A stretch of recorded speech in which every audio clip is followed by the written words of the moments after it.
Lightspeed Construction viewers, Knoxville, Asheville, thank you so much for stopping by. I want to welcome a very special guest, Mr. Steve Patrick. Steve is the author of Level the Playing Field, which is also a social media presence. It's got tens of thousands of followers. Thank you, Steve, for being here. You bet. How you doing? How you guys? So the intention of what we're trying to do and the value we're trying to add for our customers is to bring in a couple of insurance agents and our own public adjuster. So I'll start with Derek Pierce. He's a public adjuster with Lightspeed Construction. This is Drew Griggs. He works for Drew Griggs State Farm. This is David Evans. David works for the insurance group here in Knoxville. These guys wanted to basically kind of have a little bit of the speak to process from both sides of the aisle and kind of hear a little bit more about why we train. In my opinion, the reason that we train, the reason that we do and you do what you do is so that folks who have been impacted by huge storms, like the one that you're actually taking a look down in Florida right now, folks who've been impacted by that can have a better restoration experience, and we can make an impact and do a better job. So educating the consumer is important. And so how do we do that? Well, we have to educate the contractor and the PA so that they can educate the consumer. That way the consumer has all the information in front of them and they can make a well-informed, educated decision based on all the facts. Yeah, you got to train employees, you have to train everybody in the interaction, but you got to train customers. When things like this happen, people don't know what to do, and sometimes their ignorance leads to more harm than good. People don't understand that they should probably try to limit what loss is being occurred. Oh, we had a leak, started on Friday, we let it run all weekend, and now we've got a ginormous issue that could have been something tiny. There's some insurance wording in the contracts that say you need to be trying to mitigate the losses, and just training them is a big part of what we do as well to make the losses less for our end, make the process smoother for the client's end. We just want it to be a good experience. Nobody wants to use their insurance, but when you have to, we want it to be as smooth as it could possibly be.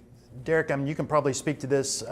What's your feeling on, a customer out there that's been impacted in a big storm event, hiring a public adjuster along with a contractor or a public adjuster exclusively in front of a contractor? Sure. I think the biggest benefit that a public adjuster is going to bring to a claim is really the understanding and the ability to speak to the policy provisions that are in place, right?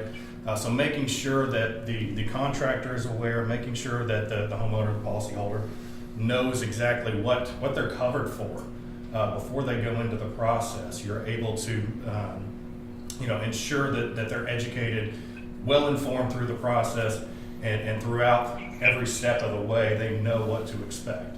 Ultimately, it's going to result in a better outcome. If there's anything for our listeners and Lightspeed viewers to take away, what is your comment on that?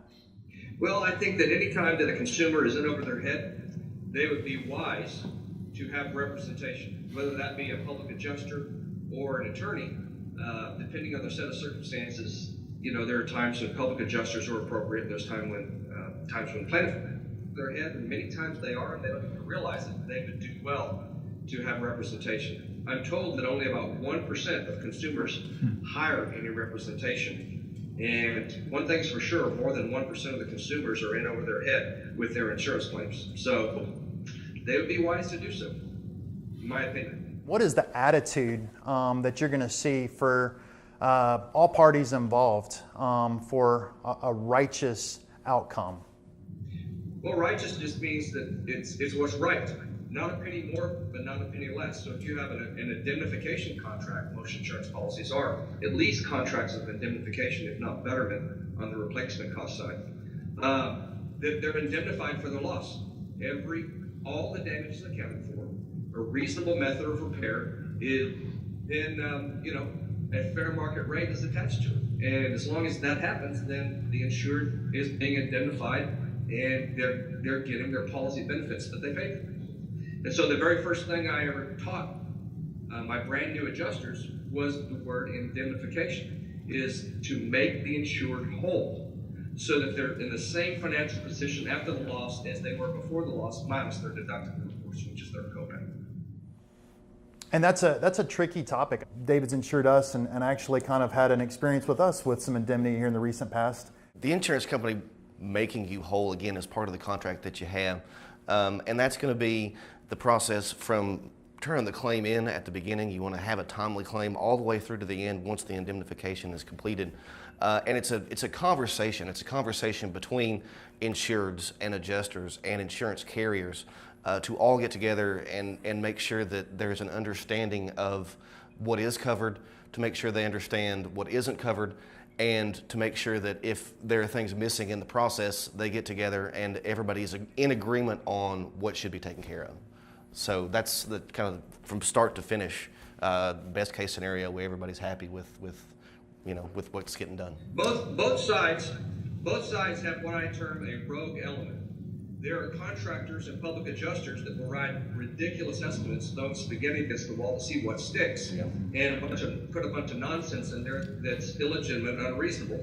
And conversely, there are insurance carriers out there that will write lowball estimates that exclude a lot of legitimate and reasonable line items that they should be included.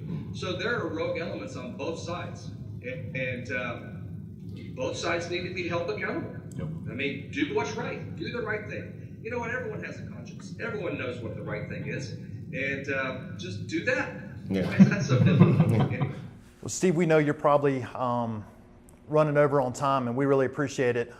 Thank you so much for taking a few minutes. Take care, be careful, make an impact with those guys. And Lightspeed Construction is a lot like you are. We're all in with educating our customers, and hopefully get a chance to do this again and be safe. Well, if you haven't got a copy of my book, it's your own fault. You can download it for free and read it and study it. So there you go. Steve, thanks again, buddy. Take care. You guys have a good day. Bye-bye. This is Kirby Smith with Lightspeed signing off. I want to invite you guys to check out our next video on supplementing. Please be sure to stop by our website or give us a call next time you guys have any roofing or gutter loss or have any needs that we can help with your insurance company.